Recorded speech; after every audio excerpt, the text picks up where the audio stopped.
The yurt is a combination of technical necessities as well as many traditions. And the Mongolian tradition is very rich, and you'll find a lot of them in this dwelling. To me, the most impressive one is that the yurt is not anchored to the ground, not to harm the earth. And I think it really represents well the Mongolian culture and the relation they have to their environment. The tonneau, in addition to bringing the yurt together structurally, has a symbolic meaning.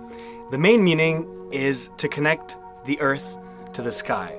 The tonneau is held up by the bagans. The bagans are the two central poles, and they each represent the man and the woman, so the unity of the family. And that also shows the relation between men and women in Mongolia that is very well balanced. You always enter a ger with your right foot first. And you never step on the doorstep here, because the yurt protective spirit, or the family protective spirit, is located in the door frame. So you'd be walking on his head.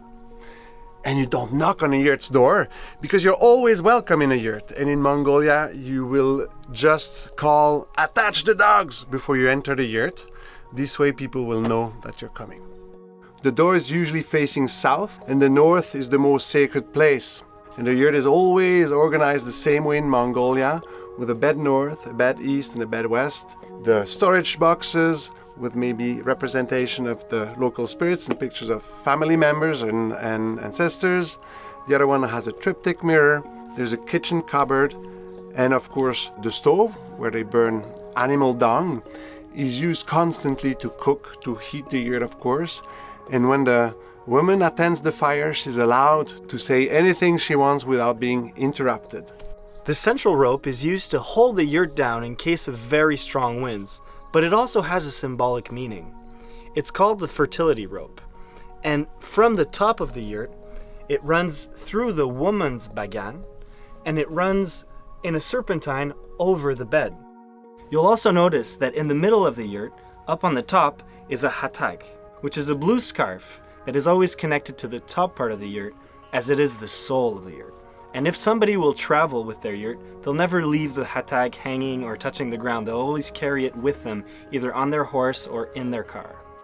There's a lot of symbolism in the paintings. Even in the amount of roof rafters, you have 81 roof rafters in the 5-wall yurt, 9 times 9. 9 is the holy number for Mongolians. Each color has a representation. So red represents the fire, blue represents the sky, white the water. And also you'll see all of the paintings in the yurt have a meaning based on Buddhism. For example, you'll see shells, you'll see the Dharma wheel, and you see the ulzis, those intricate patterns that are infinity knots, representing the interconnection of everything in the universe. This is just such a brief summary of all those traditions, but it gives you a little bit of an idea that this yurt has a spirit.